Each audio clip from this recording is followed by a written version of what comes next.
morning, good afternoon, and good night, wherever you're tuning in. We are Slava and Jonathan, bringing you the Side Quest podcast, where we talk about character development, stories, and all things that are world building. And we occasionally take side quests, because, frankly, that's how conversations work. Just as a reminder, this whole show is spoiler heavy. So sit back, tune in, and join us on this episode of Side Quest. Welcome back, Side Questers. Slava and Jess back on the show. Hey. Hi. Happy to have Jess on for another Chuck Palahniuk book and bring in so many extra thoughts. We had a good little chat here before we hit record, and I can't wait to share that with all of you and let you hear all of her rants because they are some juicy ones. Slava, do you want to give us a quick rundown of the author and book, and then we'll jump right in? Yes. So, as you have guessed by the title, this is part 3 of Fight Club, and this is a novel that follows a story of an unnamed narrator, told largely through flashbacks, who is struggling with insomnia. The narrator finds solace in attending support groups for terminal illnesses, where he can cry and finally fall asleep. The piece is disrupted by Marla Singer, a fellow imposter, leading to his insomnia's return. This man is also dissatisfied with his life, corporate life in general, until he meets Tyler Durden, a charismatic man who introduces him to Fight Club, a secret group where men release their frustrations through physical fights. The narrator and Tyler become close, but Tyler's relationship with Marla triggers jealousy in the narrator. Tyler's influence escalates to the creation of a group called Project Mayhem, a movement of destructive and anarchic? Is that the word? Anarchistic? Yeah, that seems right. A movement of destructive and anarchistic acts. As Fight Club and Project Mayhem grow, the narrator realizes that he and Tyler are the same person, with Tyler emerging when the narrator sleeps. Determined to stop Tyler, the narrator confronts him atop a building rigged with explosives. He shoots himself in the face to rid himself of Tyler's control. Surviving the ordeal, the narrator awakens in a hospital where he converses with staff who subtly reveal their loyalty to Project Mayhem, leaving the future ambiguous. And this was brought to us by Charles Michael, or Chuck Palahniuk, who is an American novelist and describes his work as transgressional or transgressive fiction. He's published 19 novels, 3 nonfiction books, 2 graphic novels, and 2 adult coloring books, as well as numerous short stories. And this is his first published novel. Wait, I don't remember that he published coloring books. They're like short story. I think they're both, are they novellas? One might be a short story book and one is like a novella. I own them. I have not read them. Are they set in any of his other worlds, like Fight Club, or is it something like totally by its standalone? They're not Fight Club related. Okay. Although, like, I don't think he has a book that is in a different universe that we couldn't exist in. Yeah. I feel like Fight Club could be in the same universe as Survivor, as Choke, and Invisible Monsters. Modern and the day. themes are very similar. Yeah. Mm-hmm. Interesting stuff. But Fight Club 2 and 3 are the graphic novels. Yes, and I look forward to you. I'll be bringing that up. Yes. And how bad they are. To save anyone time from reading them. Please do. Unless they want to get hate read. I like to hate read. I think you've mentioned that before. Yeah. I mentioned it, Head Full of Ghosts. Because I read it like so many times. Let's talk about the differences here, because it's something that Jess brought up before the show. The differences between the book and the movie. So anyone who finished reading the book and has been listening along, there's definitely some clear differences. I think the clearest one is the ending is super different from book to movie, but there are other minor things as well. Slava mentioned it in one of the previous episodes about the line, "I want to have your abortion," versus "I haven't been screwed like that since grade school." And what other ones, Jess, stick out to you in a comparison from book to movie? Well, there's some quotes that are just, I think they're applied to like a different person. Marla, in general, I'd like her way better in the book.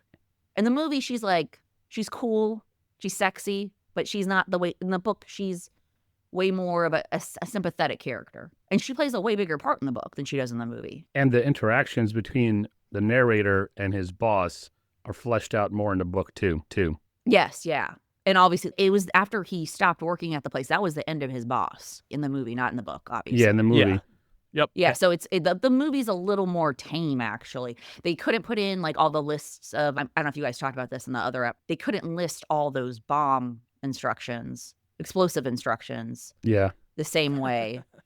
Because I think they're all legit, because I Googled it and they said they were all, I was trying not to Google too much about You don't want to get put on a list? building explosive. Yeah, I was worried that I wouldn't be able to fly. But this was pre 9/11, so I didn't know what they could get away with back then. Clearly not much. Yeah. Yeah, the one I remember from the movie for descriptions was the orange juice concentrate and gasoline. Yeah. That's the one that I remember distinctly, but I don't recall them going into details on any of the other ones. But that's part of his writing style, Chuck P, because I can't pronounce his last name even if you guys say it a million times.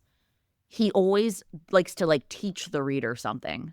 Yes. It's in all the book. Oh, like all the cleaning methods and Survivor and the stealing stuff. Yeah. Except for like in this, I don't think I've done anything that he teaches you in this book. Like I stole, like from Survivor. Right.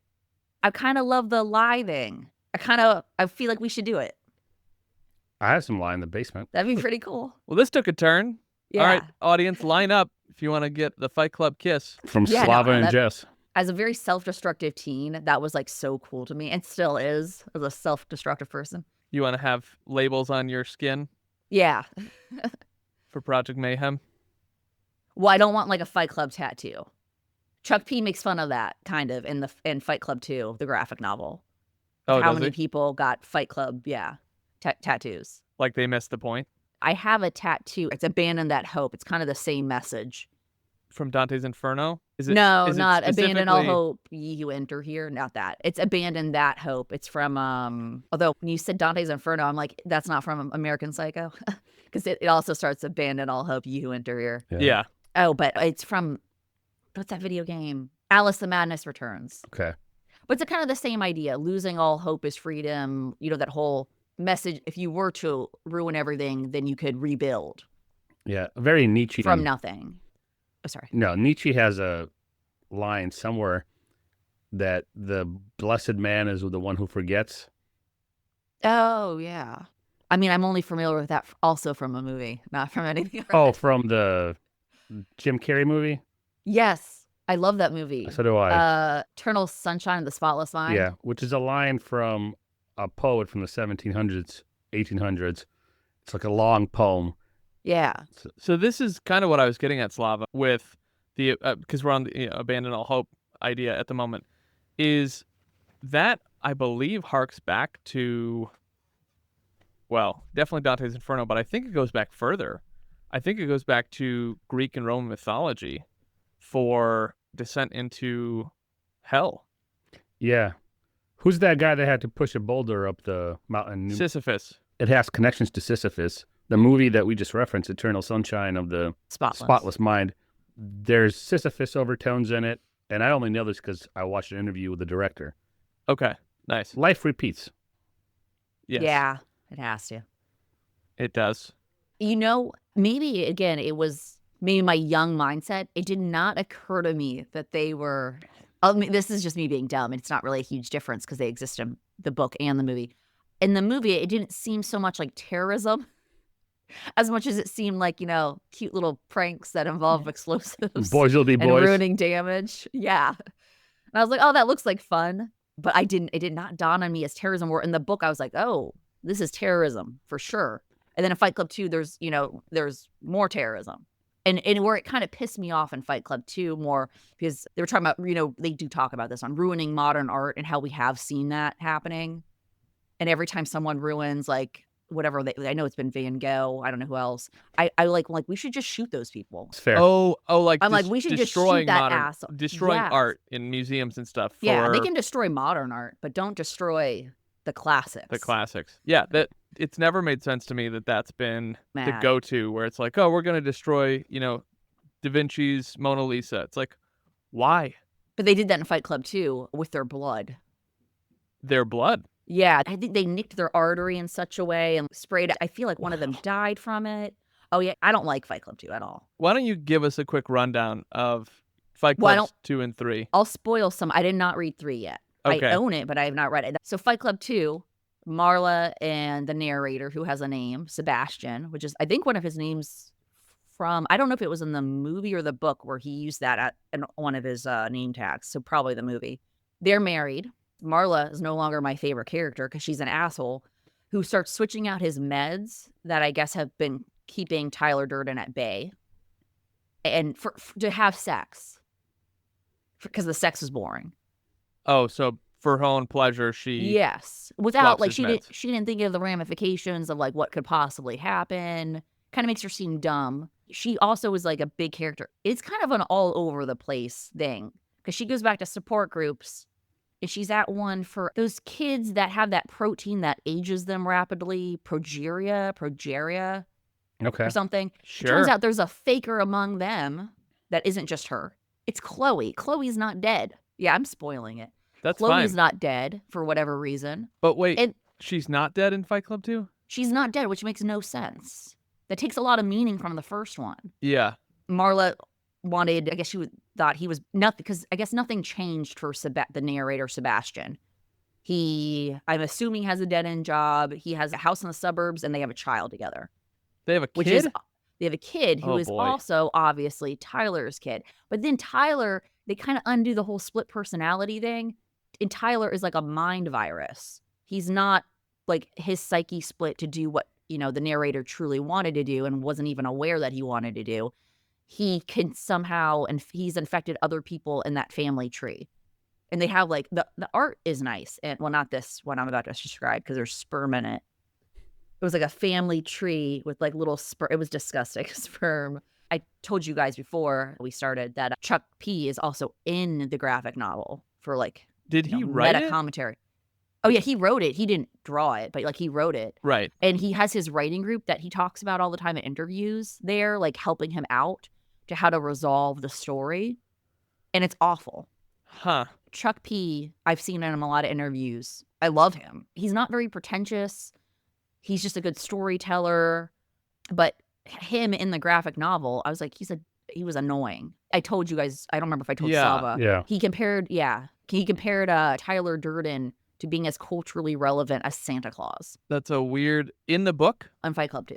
I don't know if they're trying to get rid of Tyler Durden because like he's become such a huge cultural, or this is how I took it. Fight Club is very popular, but not like Santa Claus popular. Like Santa Claus is never going to get out of the cultural landscape. I don't know if we're going to be talking about Tyler Durden in 100 years from now. Right. Probably not. I was like, that probably, someone should have told you that was a line that should have been taken out. Or I don't know if it would be a line. It's a series of pictures. But I saw someone else reference that because I looked up all the shitty, because it is not a highly reviewed book, Fight Club 2. Even, you think that diehard fans would pretend to like it, like I wanted to like it. Yeah. Yeah. I agree with your assessment of it being a rage read. Now that you've described it, if Yeah. I ever read it, it's going to be a hate read. And Bob's alive too, I think. Bitch Yeah. Tits alive. Yeah, I don't remember why. What? They explain Chloe being alive. What? I don't remember if Bob says anything, but they do a close-up of his tits. Yeah. At first you're like, nice, and then you're like, ew. At first, you're like, nice. Okay. Yeah, nice. Those are, Okay. How do you really feel, Jess? yeah. Okay. I had to look it up because I didn't know there was a Fight Club 2. Yeah, I'm just kind of at a loss for words in terms of why there would be such distinct retcons of things that happened. Like Chloe's alive, Robert Yeah. Paulson is alive, I guess. They bring up the quote that was changed in the movie. She wants to have Tyler's abortion versus, In Fight Club 2, they bring it up. versus, because I think Chuck P's talking to Tyler Durden. I think, yeah, is that what it was? It was hard to remember something that made no sense. Yeah, it doesn't make sense even hearing it. I don't recommend it. We can blame Chelsea Kane. Yeah, she's one of them. Yeah, she's the one that convinced Palahniuk to continue Fight Club in comics. What? Yeah. I think she's one of the one in the Why? writing thing. Yeah. Oh, from her writing group? Yeah. Yep. Which they show in the comic, and she's one of them. She's the one I didn't like, I feel. I didn't like any of them. I hated them all. Debuted in 2015. Which is weird, because there's a lot of terrorism in it. I guess it didn't matter. Very strange. It takes 10 years after the events of the first novel. Sebastian and Marla are married with a son. Sebastian works a do-nothing office job again.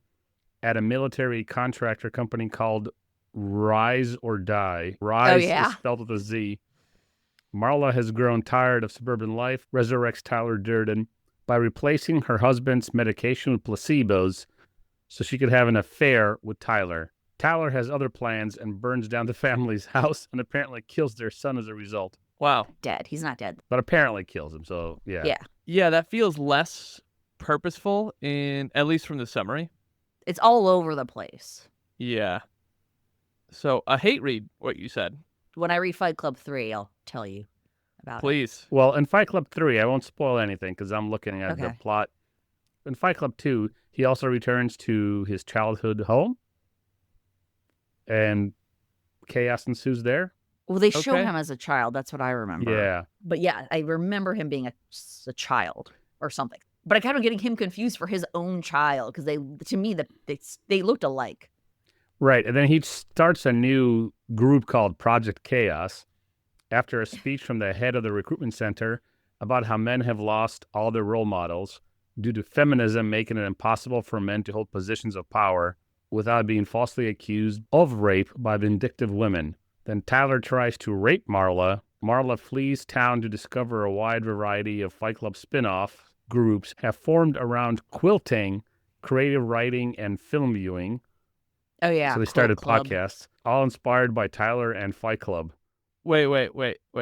So there's men's quilting things, or is it like women's? No, it's men's quilting. Fight Clubs where men quilt. And they... But it's not a fight club then. No, but... Well, they listed all these. She's looking for... I cannot remember if it was him or her that was looking for Fight Clubs. And then they listed like everything that was kind of similar to Fight Club, but Fight Club, like they named their group based off of Fight Club. So there was a quilting club. Can't remember any of the other ones. There was a Film film club. club. Yeah. And then Marla gets help from a child with progeria, and she convinces the Magic Wand Foundation to give her resources Oh, to yeah. kill dictators and heads of the Middle East. What is what's that thing? But in that world, I was like, it's some based off of Investigate something. dictators and kill them Yes. from a Make-A-Wish Foundation? They asked for like explosives and guns, like all these little wrinkled children. Is it end where it's like, hey, this was all just a dream or a psychotic episode? Because that's what it sounds like. I don't even remember the Well, ending. it gets more fever dreamish. At the compound that Sebastian works, ties between ISIS and Project Mayhem are revealed when a member of Project Mayhem is given his assignment as an ISIS suicide bomber, which implies that Tyler is behind ISIS as part of his desire to destabilize the Middle East, Yeah. as part of his plans for global anarchy.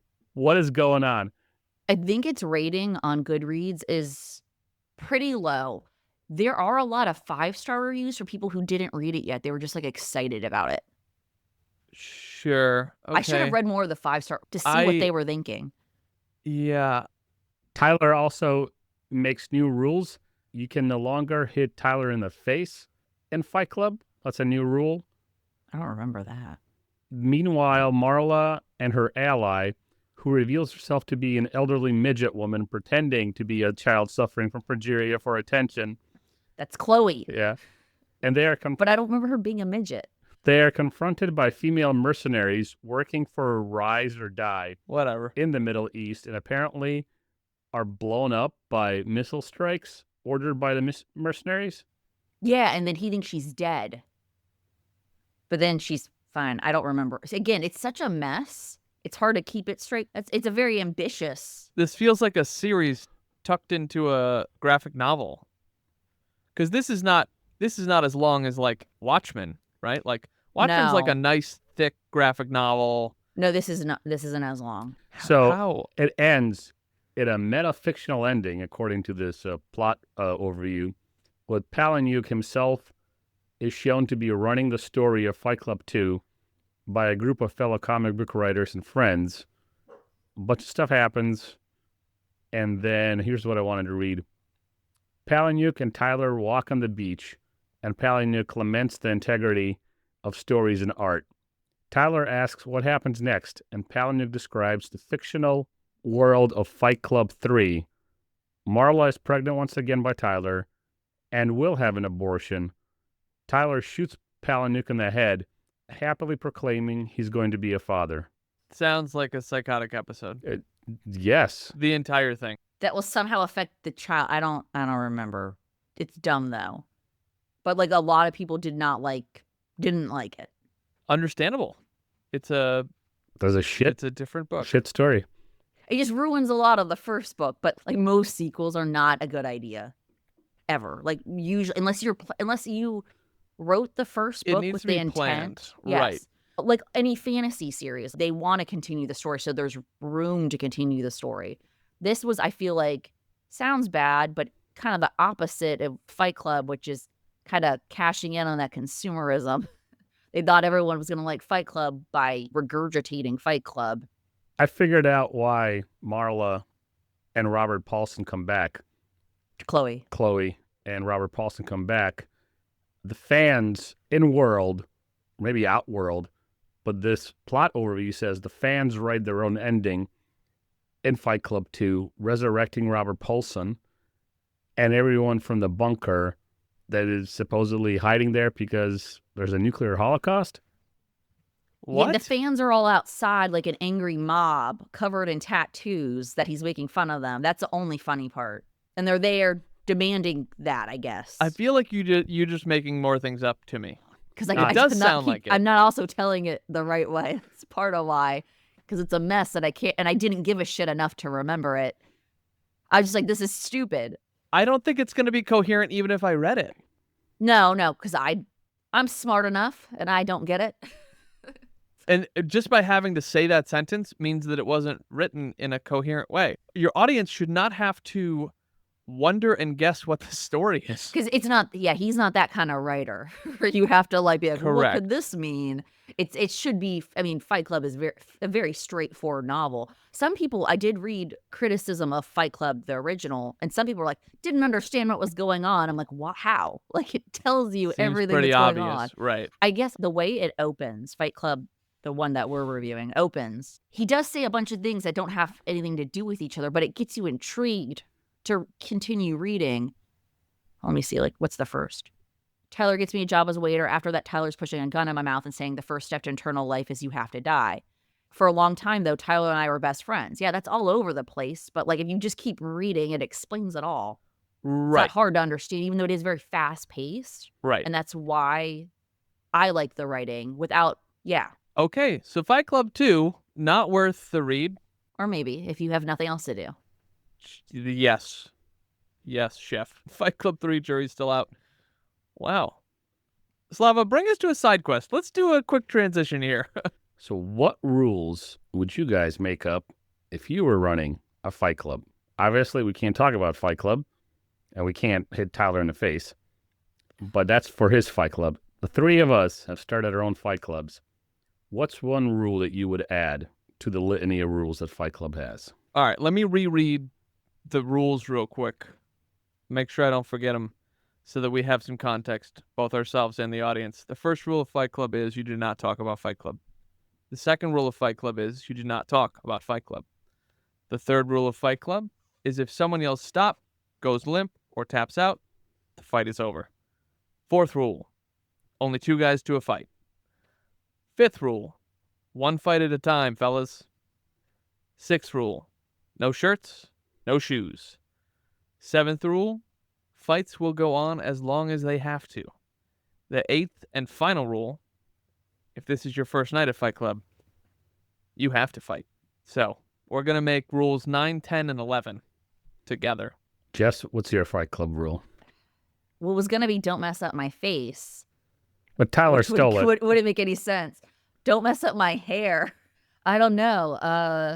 I'm not a fighter. That's part of why I could never really be in Fight Club. And Slava, did you say you wanted us to make real ones or obnoxious ones? Oh, mine's kind of silly, but you can do anything you want. Okay, Slava, go first then.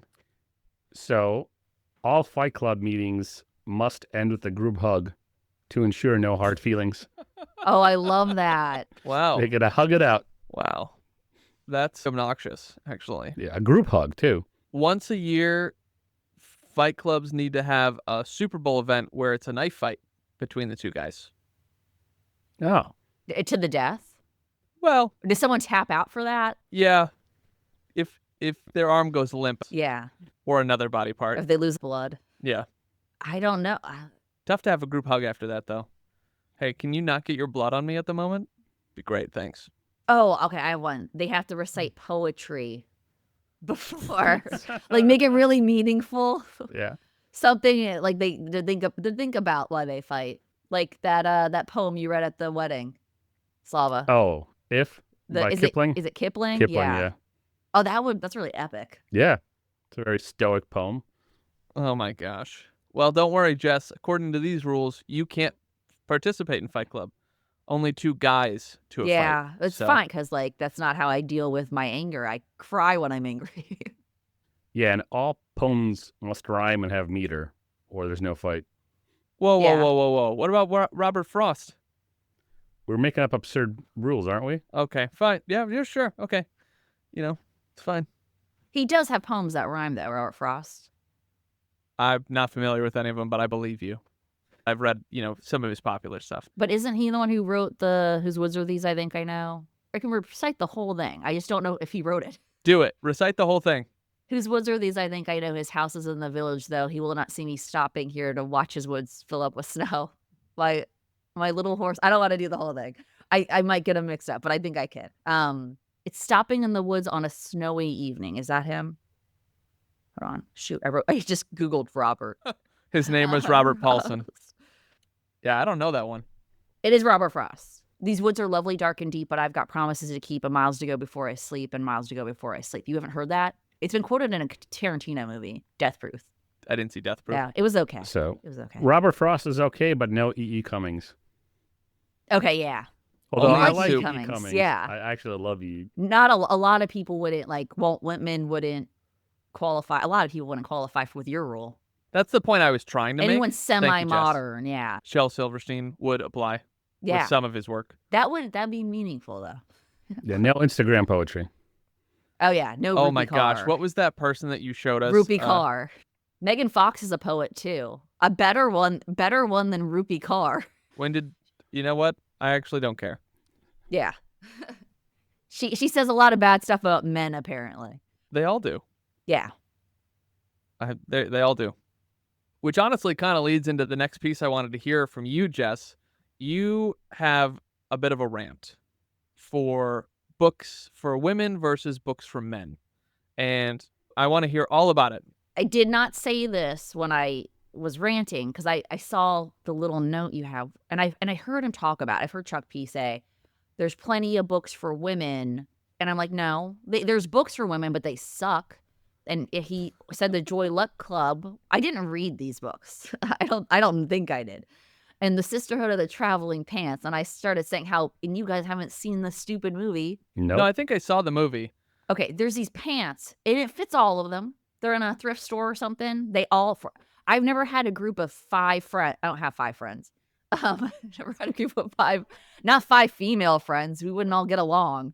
5 women who, they're all different sizes, and they're not the same size. Clearly looking, and then they all decide, well, this pair of pants fits me. And then they all try them on, and it magically fits them all perfectly. And they don't stop and question that. They have, an adventure in these pants that they, trade. There's a party in their pants and everyone's invited. I don't think a lot of women relate to that book. I don't. But my point was there's not there's really great books for women written about themes like this, feeling lost and disillusioned. And there's a lot of books for women for sure. Because I said maybe it's because women are bigger consumers. And maybe that's why there's more books marketed towards women. But they're shitty books that are mass produced and they're about dumb things that they think we're all going to like. But I'm not saying that I still think it is important for men to have books about, problems they have, which I don't fully understand because I'm not a man, about masculinity and stuff that's in Fight Club. I think Fight Club is a good book for men. Assuming they don't want to become terrorists.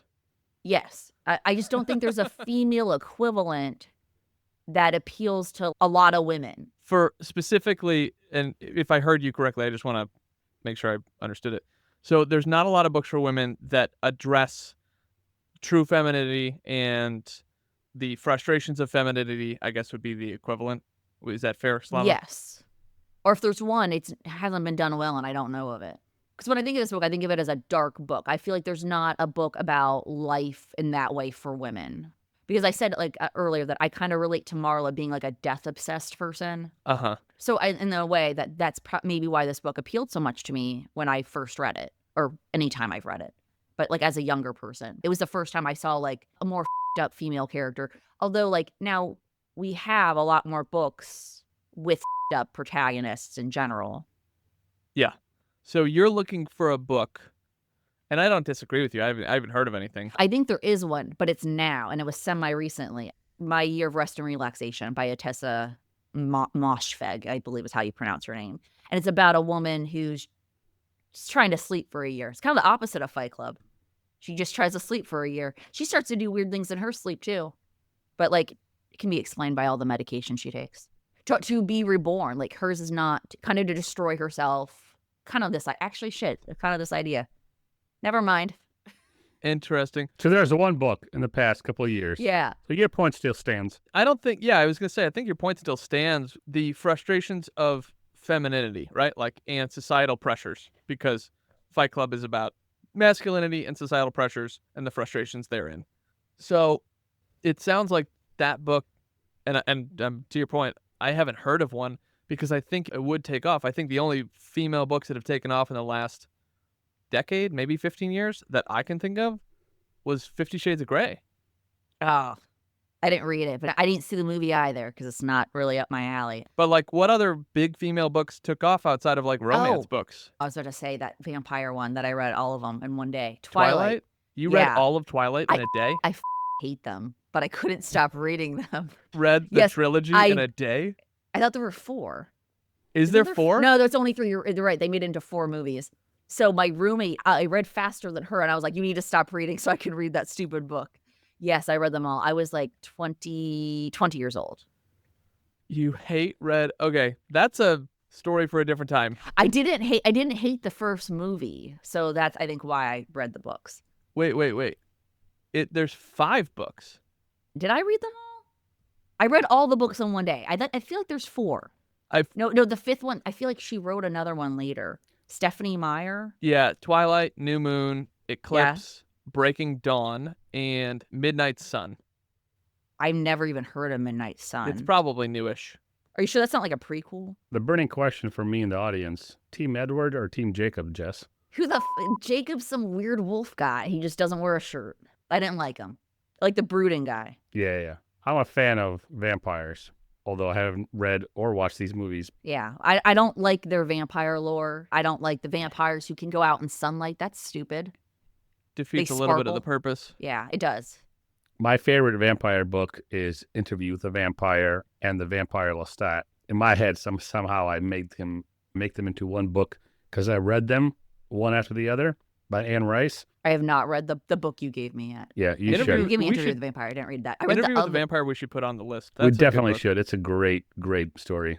Anne Rice is amazing. I mean, I've read only 2 of her books, and it was, I think what I started my Audible subscription with is The Tipping Point, The Old Tipping Point by Maxwell Gladwell, Anne Rice, Interview with the Vampire, Anne Rice, The Vampire Lestat, and then The Exorcist. What do you mean the old tipping point? There's a new Tipping Point. He's coming up with The Tipping Point 2. I thought his name was Malcolm. Yeah, Malcolm Gladwell. Malcolm Gladwell, yep. Yeah. I didn't read it. I read a book by him, but I can't remember what it was. David and Goliath. David No. Goliath, What the Dog Saw.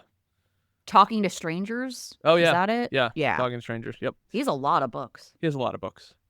But let's bring it back to your complaint about there's no Fight Club for women. So this is our next side quest. What would be in a Fight Club style book for women? Jess, you got to lead this one because Slava's not a woman. I think you would have to bring up feminism.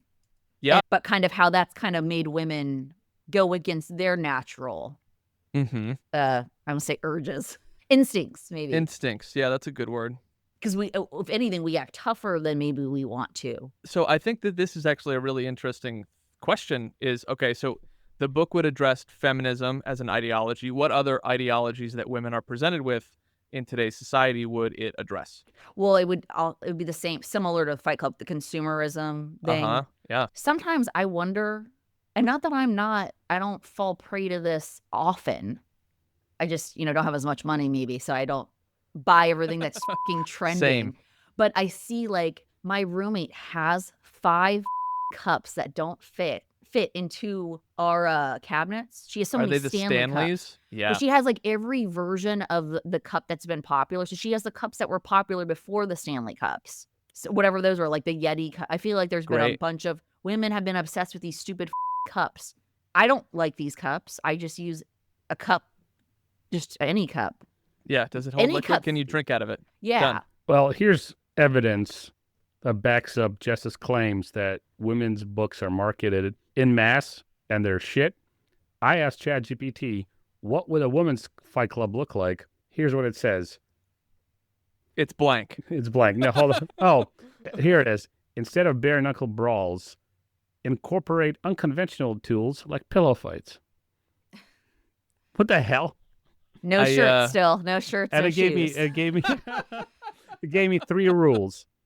3 rules. Rule number 1, you can talk about Fight Club, but only in a group chat. Rule number 2, all fights must end with compliments. And rule number 3, if you lose, you buy the snacks. Backhanded compliments. I'd be This- like, you fought really well for someone like you. Yeah. And there'll be community building aspects of this Fight Club. After the fights, women share their experiences, vent frustrations, and bond over mutual challenges. Okay. Back to Jess's brainstorm on what this book would actually entail. That was funny, though. I feel like in Fight Club, men have been neutered so much, they're acting like women. Because, kind of that identity through the shit you buy. Yeah. Because I feel like that's a bigger problem now than when Fight Club was written for everybody. Agreed. Because now we have trendy, like, I don't have social media, but on, not TikTok. I don't have TikTok. On Amazon, I see all the trending TikTok shit. Oh, Like interesting. I buy stuff because it's trending. We can't escape it. And in this, it's being sold like this idea, like how he's sold a certain kind of lifestyle. Like you could become a certain kind of person if you buy this dumb cup. Apparently, that cup is gonna save you. Hope your roommate doesn't listen to this show. She hates me and I hate her, so I don't care. Let her listen. But I've noticed this even back then, because I was 19, 20 when this movie came out, and I watched the movie first. I noticed this issue in my early 20s, where my friends or fellow male compatriots, wherever I may find them at work, at school, in college, they would express their identity through what I called back then groupthink. So I am a dirtball, as we called them, or I am a punk, or I'm a greasehead, and I buy shit that's trending, quote unquote, in the sense that it did back in the 90s, early 2000s. I buy this stuff, I wear this stuff, I have keychains or wallet chains or anything that was around back then, and this is part of my identity. Like the cliques that I was part of, they all functioned this way, and I always felt a bit of an outsider, although I was kind of part of 3 different cliques, and they were all very different. And I was welcomed by all of them, which was fun and great for me. But I've always found them to do the same thing, only within the constraints, technological and otherwise, within the constraints of the 1990s and early aughts. I think humans just do that all the time. I have a buddy who I love dearly, but he has a particular kind of identity and a particular type of friend circle, which I'm the odd man out, and that's his whole world. He buys stuff and consumes content and movies and books and social media all within this thing that... But what is the thing? Or you don't want to tell I don't him, want say to... it. I don't want Does to... he listen? Yes. He's going to know it's him because he knows he does it. Well, they all do. Maybe I mean, maybe we he all won't. do a little. Maybe he doesn't know. Yeah. And I'm not even like judging him for it. It's Yeah. just a natural response to things, for lack of a better term. It's just a natural human response. Because I do it in some way too. I have a particular style. I have particular books that I like. I have particular movies that I watch. And I'm more now into documentaries, so I consume a crap ton of documentaries and a crap ton of podcasts on true crime and paranormal activity. So that's kind of me. And everybody does it. The obnoxious part of it is when you take any of those things in isolation and make it your personality. Yeah. And it's just, well, that's stupid. And that's what I think you're talking about, the last thing you mentioned, where these items, these trending things on TikTok or whatever that are pushing Amazon sales for whatever the hell product popping up on your screen, that's the obnoxious part of it. Just because I like collared shirts and jeans, that's kind of my go-to everyday dress, that's not necessarily like a personality trait. That's just what I like. It's a preference. But if I thought that, hey, this is who I am, and guys who wear collared shirts are somehow better or better dressed or more cultured or whatever the hell, or somehow it gave me some sort of sense of self-worth, I'd be the It doesn't? It Because doesn't. that was your thing, I thought, Yeah. at the restaurant. Slava likes to wear collared shorts. Yeah, because I was like, who is that weirdo Well, that's in that because outfit? that's what the rules were. I don't know. I wasn't following rules. I got that was so my much rule. shit at the restaurant because I followed the rules. Collared shirt, dark pants. That's all I wear when I was a server at Jess's restaurant. We can't say the restaurant. Yeah, Jess is right. It is my Jess's restaurant. And everybody's The like, owner isn't why are you aware. We'll wearing call that? it Cheers. Yeah, cheers. Yeah. They're like, why are you wearing that? I'm like, it's the rules. He's like, but like you spent money on that. I'm like, no, I didn't. I went to Walmart. I bought like a $3 shirt and like $10 pants. I didn't You looked. go to Nordstrom's Rack or, Lord's Tailor and buy like the most expensive silk black shirt or something like that. But anyway, I do A prefer. slave to consumerism over here. Yeah, you know me. But I do prefer collared shirts and long sleeve shirts when I dress for whatever. I've never seen your arms. Yeah, I like long sleeves. Even tees. Do you have offensive tattoos? No, Oh, no. See, His time in the Russian mafia, he just got to cover it up. yeah. All your kills. Oh boy. All right, so that's a rough breakdown and another side quest of women's version of Fight Club. Which, Jess, if you're a writer, maybe you should write it. I was thinking that. Honestly, I think And you it do pretty wouldn't well. be, people would hate it while I was alive. I've already planned it. And not what it's about. Women would hate it. That's fine. Until I That's died, great and then they would love publicity. it in the future. That'll make you a lot of money. Yeah. That publicity like that. Yeah. I'll get working. We'll read it. We'll review it, Yeah. and then we'll have you on. Or no, if anything, I'd be like, it's awful. I feel like that's what most authors I'm not feel like. overly confident. So let's talk a little bit more about the characters from the book. And it sounded like earlier, before we hit record, you had some additional thoughts on Marla in the book versus in the movie, which we briefly touched on. And then Slava, in the previous episode, we spoke about how Marla kind of has a moral backbone and our main character doesn't. So, or any other characters from the book. Don't all go at once. Yeah. I feel like I've been talking a lot. So I was waiting for Slava to go. Yes, Slava. And I also don't remember what we said before versus on. That's another thing. I remember I was talking a lot. yeah. So to recap, what Jonathan and I talked about, Marla, unlike the narrator, does have, to quote Jonathan, a moral backbone. But my point was more than that. She has a growth arc. So being one who was infatuated with death, when she encounters death in a real sense with the possible cancer, she understands, oh, yeah, this might not be the cool, trendy thing or whatever the hell she was going through or her issues.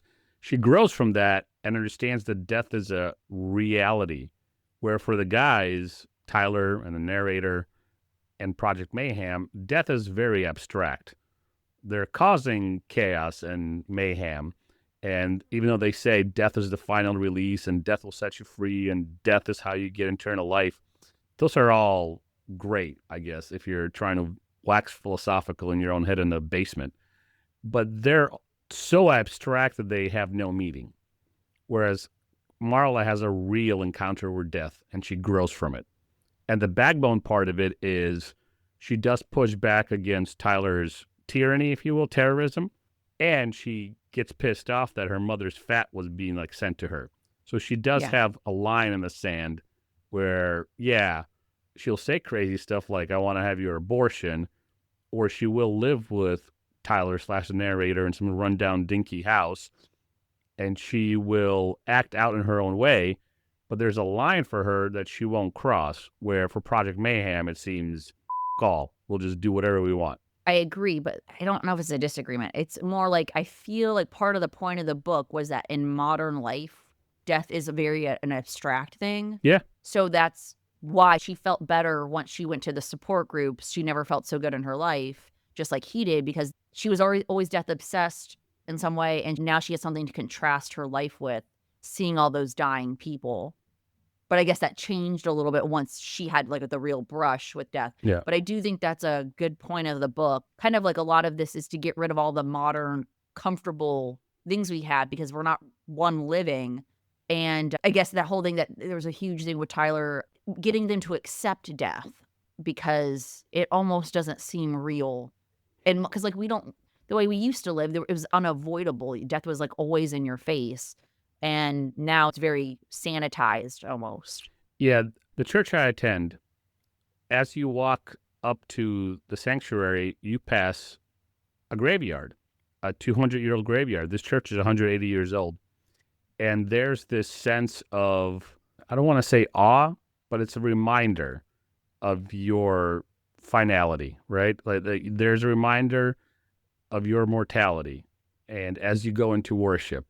So we have lost that because modern comforts have, kind of desensitized us to death. Whereas before, you might have 10 kids and only 4 would live. Or you don't know if your husband's coming back from war, or your brother or your cousin or half your family.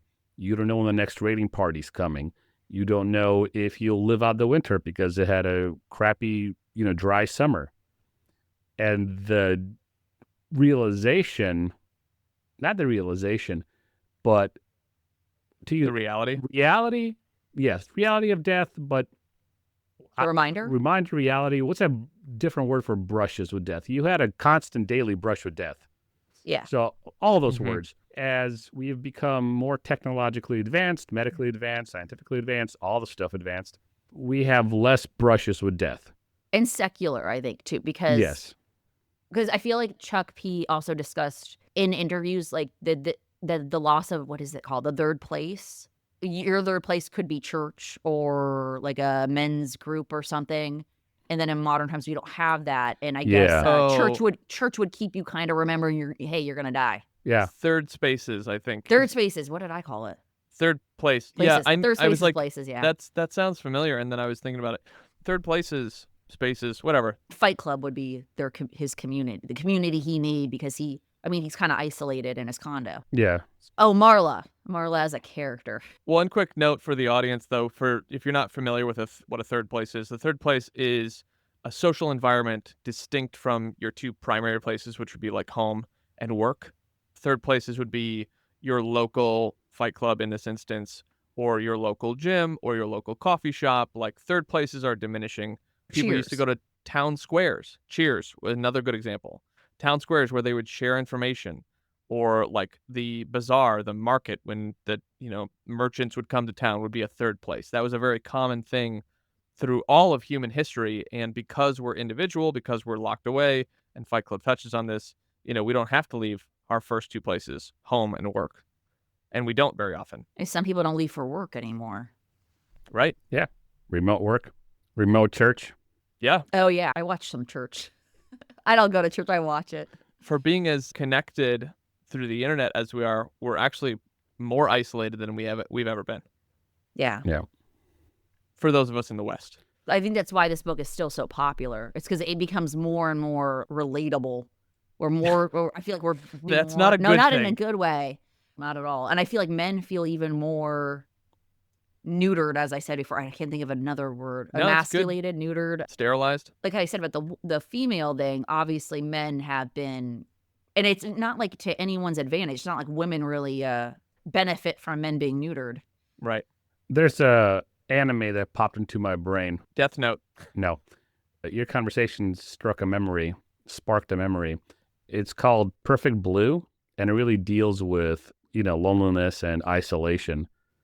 And the plot is a pop singer gives up her career to become an actress, but then slowly goes insane after being stalked by an obsessed fan.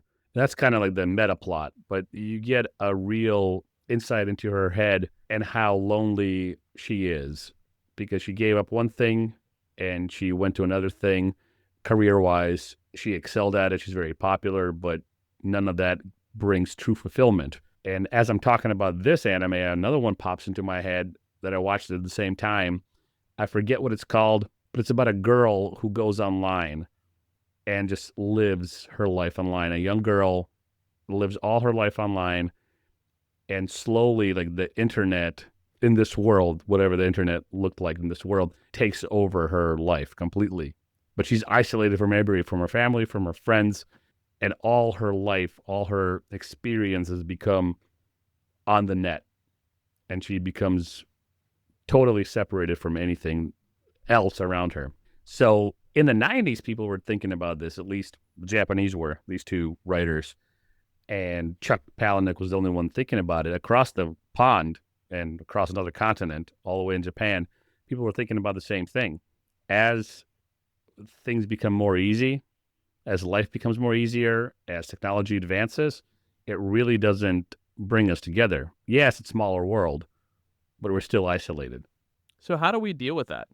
If we take what Fight Club is trying to reel against and this idea of isolation and frustration with society, like, how do we locally, I don't believe that big change happens unless there's strong local movements personally, like back with Martin Luther King Jr., where it's like it was a local movement and he started some groundswells in different local spaces, and then it became an actual like national movement. So for us, thinking about being isolated, thinking that there's no more third spaces that are around or places, how do we deal with that? How do we make sure that we're fighting against the rising tide, if we will, in today's consumeristic society that still desires tribalism and will basically shut off our brains to become part of those tribes? Is that too heavy of a question or too convoluted? No. I don't know if I could answer like a one solution for like the consumerism. Like really think about if you need something or if you were just momentarily convinced you need something. But like the isolation aspect is find a community group to be a part of. Where I work, I think kind of count is one of those places because it has that kind of community vibe, which is why sometimes I don't feel like I'm going to work, because when I don't look forward to work, I'm like, well, you're kind of hanging out with your friends too. For kids, like my daughter at her school, they ban cell phones to some extent.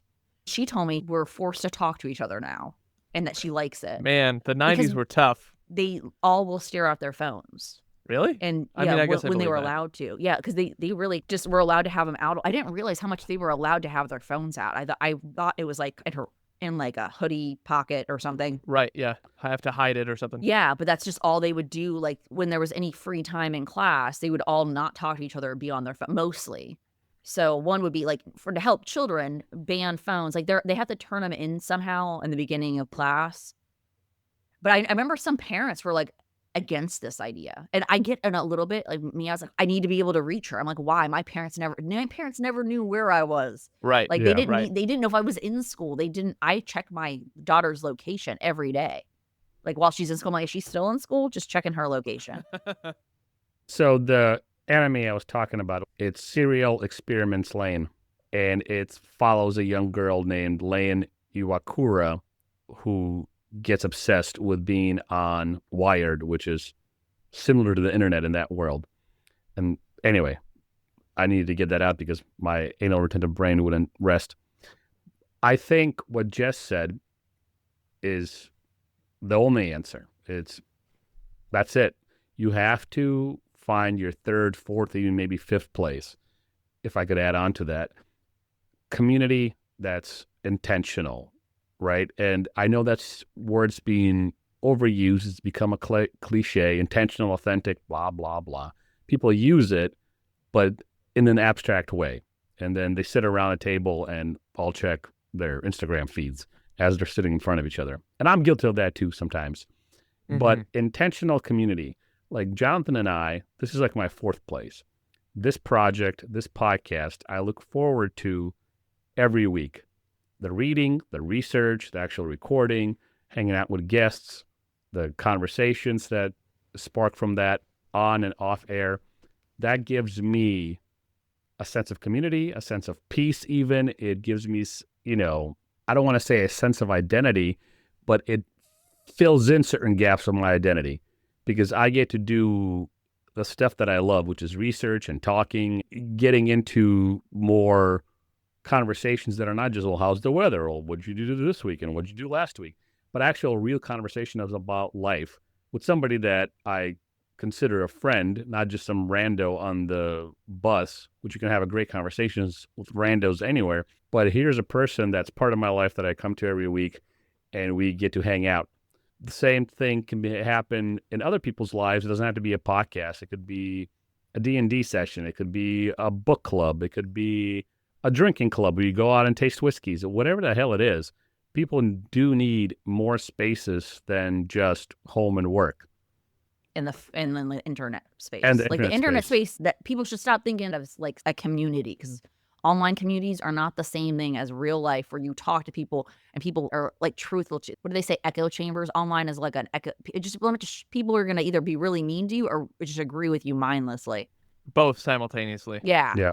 Where in real life, I mean, you also get to see someone's expression when they talk to you, and sometimes when Their body language. they're lying and they're like, you Yeah. can kind of tell they're like, okay, that sounds so, Because I've been part of some online communities because, as everybody knows, I'm a amateur chef, and I have an Instagram account devoted to my chef, experiments and cooking escapades, if you will.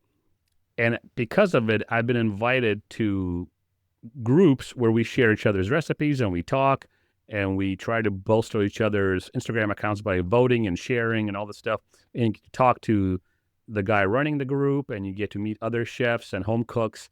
And it's great. And these things usually last about a week. And then, you wait a while, then another one pops up and you kind of follow each other on Instagram, share each other's recipes again. So you're constantly connected with these people.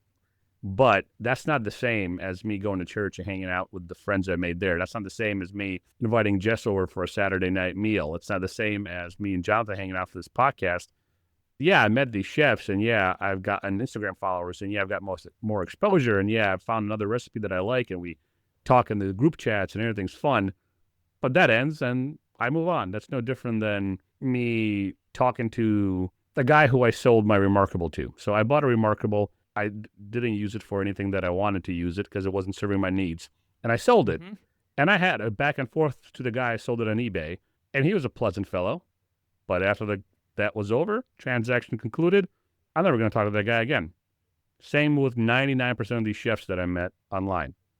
So they're not real, quote unquote. Well, I think that a lot of us could pull up something that's a similar example where there's a lack of feeling connected when you're not in a physical space with a person, which I think could lead to a premise that there is something that cannot be replicated through the internet that is given to us that we receive as human beings when we are in the same physical space together. Like there's some sort of symbiotic or human, biological transference or spiritual transference, or maybe it's a mixture, it's a cocktail of both that happens when you're physically with people that you enjoy. And I think that kind of gets into the third space where it's like when you have a space to go to and there's people and you get to relax and be yourself and authentic, like Slav is talking about, it's different. And it feeds something in our souls and our personhoods. Agreed. Yeah, for sure. I also feel like you are your full self in person, even if like I have some social anxiety, so I act awkward, or I imagine that I am while I'm talking to someone, and then I'm like, stop thinking about yourself. Then I hopefully stop. But like you are more your full self. Or online, you're kind of like if you're chatting with someone, you're presenting what you know what you're gonna say because you get to read it out or whatever. So yeah, and also fair. I feel like you don't know if you like the person in real life, the real. Talking like I might hate you, Jonathan. I don't know. We haven't been in the same room before. That's true. I feel like because I seen you enough, I don't hate you for now. I've got a growing list of people who hate me, and you can join that list if you want to. I'm on the may or may not. I have to meet you in person. But like how you don't know. Like, every time I hear someone's dating someone online, I'm like, you guys don't know what you're really like though. Like you've seen pictures, but like you don't know if you hate everything about that person because there might be something not biological, or maybe biologically, like their pheromones or something that you don't know if you like or don't like. Or they're catfishing you. Or they're moving, or I meant like assuming I'm they're just, who I they know what you say meant. they are. I know They what like you meant, yeah. catfish. I can't they're in love. Those people are in love. Like, how the are you in love? You don't know what you guys are like in real life. Even if you're awkward, you can be a lovable awkward person, right? Your friends can love you I hope. despite you being a little bit off. You can be your authentic self, your genuine self, and that might mean you're a little awkward. That's okay. Yeah. I talk fast and I stutter because I forget that I should slow down and talk slowly, Yeah. let my mouth catch up to my brain, and vice versa. And I rant a lot. That's just me. I go on rants, and sometimes people are like, Slava, okay, we get it, shut up. But that's just me. And I can be myself around friends. And you can be your awkward self. You're not, but I'm just saying, for the sake of this Don't example, lie, but okay. you can be your awkward self with us, meaning my wife and me. And I guarantee you, your true friends really do like you for who you are, no matter what you think you come off Yeah. as. And you can't do that online because the mask that you built for yourself online, the mask that you portray, the people will never see your authentic self. If you were an asshole, Jonathan, for an example, or you, Okay, let's see where this goes. I'm making some popcorn. right, if you were an asshole and you never showed your true self and you always played a role that you thought other people wanted to see, not in a way that you had self-image issues or self-esteem issues where people would say, shut up, Jonathan, just stop that and be yourself. But if you honestly, like a psychopath or a sociopath, put on a mask that you thought normal people would like, nobody would hang out with you. Be like, that guy's weird. He always pretends he's somebody else. He always is putting on a farce when he's talking to us. You'd slowly be excluded from any normal interactions. Yeah. So being in person also allows you to maybe butt heads with people or be called out on some of your BS. And that's a normal part of life. That should be happen to anybody. And you get to participate in life, if you will, instead of just, dead comments back and forth in a group chat. I think I can end my comment with that. It makes sense. I think it checks out. Part of it, to change something, you have to realize, I think some people like being like mindless consumers. Maybe it's because life is so depressing and buying stuff makes them, in the moment, they gets that dopamine rush. 100%. Or maybe it really, because I don't know if people are really convinced they're going to change their life before there was a book I read and the woman was a shopaholic and she realized that. And then she decided to buy a bunch of books on shopping addiction. Like, she went online and started buying those books. I'm like, I feel like anytime you have a problem, some people, they just want to buy something. I think I realized how much stuff I don't use in my room, because someone asked me what I wanted for Christmas. I said, don't get me anything. Like, I don't need anything else. I have so much stuff I don't need right now. It's killing me. And I'm not an organized person, so I don't need any more things in my room. Same. People were asking me the same thing over the holidays, and I was like, I mean, anything that I want that's small, I'll buy myself. You know? But the things that I want are like, hundreds of dollars, if not $1,000. And you're like, no one's going to buy that because none of us have that much money. Yeah. To go like, hey, I'd really love to give you whatever. And just be like, yeah, $1,000 doesn't mean that much to me. Right. Or it's, you mean enough that I'll spend $1,000 on you and everybody around me gets a $1,000 level gift. And it's like, well, I didn't win the lottery, so not going to happen. Yeah. Right. So I feel the same. Yeah.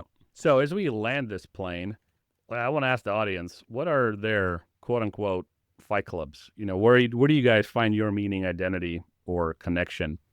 And if you find yourself isolated, my challenge would be, because this has helped me immensely, is reaching out to somebody or finding a community, whatever that community looks like, but it has to be in real life.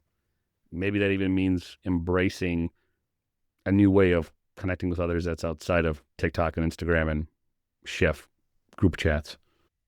Yes, chef. Shoot, favorite quotes though. Sorry. You're good. I wanted to ask you guys your favorite quotes. Because this is a very quotable book. It is a very quotable book. I know my favorite. It's not in the movie. The cancer I have, I'm paraphrasing a little bit. The cancer I don't have is everywhere now. That one. Oh, yeah. I love that one so much when I was young. Why was that one that hit for you? I don't know. Ah, shit, I didn't think it through. Fair enough. Shoot, let me think that through. Oh, So- I don't know. I'm so excited. Well, the first time that I saw the movie and read the book, one that stuck out to me is you're the same decaying organic matter as everything else. We are the all singing, all dancing crap of the world. And although it's nihilistic, similar, I was younger at the time, and I was like, yeah, that's kind of how this all feels sometimes. And I think it's partly due to our over-exaggeration of stories, which is not a bad thing. It's meant to be entertaining, but I think of like a Braveheart. It's like, we can get the full Braveheart story in 2 hours and 7 minutes, or whatever it is. However, if we lived it out, it wouldn't feel like 2 hours and 7 minutes. It would be months or years. Those moments that we highlight in a book or a story of these specific scenes, we put them in highlight reels, and then as we were growing up, we start comparing like, well, my life isn't like that movie that I saw. My life isn't like the Ninja Turtles or Power Rangers or whatever favorite book we were reading at the time, Harry Potter. So then my life is boring. And it's like, no, the in-betweens that the author ignores because no one cares if John McClane takes a poop during Die Hard because it's not relevant to the story, right? Like, or him walking up the flights of stairs. Like, no one cares. So we're going to skip those parts. Yeah. But we as the audience are like, we're comparing the highlight reel with the mundane, and they're not an apples-to-apples comparison. I have two that stand out to me as phenomenal quotes. One is, this is your life and it's ending one moment at a time. Oof. I like that one a lot because it gives the reader a challenge to live not just in the moment, but for a greater purpose. And the second one is, you are not your job. You are not how much money you have in the bank. You are not the car you drive. You are not the contents of your wallet. You are not your khakis. You are all singing, all dancing crap of the world. And that goes back to the comment I made about the cliques that I was part of and that I saw in the 90s and aughts, where people made the things that they had and their own communities. And although we just challenged the audience to join a community, that was the whole of their identity to some degree. Good, bad, and indifferent. So that one, those two for me particularly really stand out. That you're more than just the stuff that you have, right? The things you used to own now own you. That's another quote. It's more than the stuff you have. It's more than your job. And your life is ending a moment at a time. You have to realize, speaking about death, Jess and I talked about death before we came on podcast. You have to know that you'll die. You might die tomorrow. And living a life that's purposeful is necessary to live a fulfilled life. That's why Marla appeals to me so much, because she realizes that her obsession with death is trite and abstract and cliche, and death is a real thing that could happen to you tomorrow. I thought your other quote was going to be, sticking feathers up your butt does not make you a chicken. Oh, I love that one too.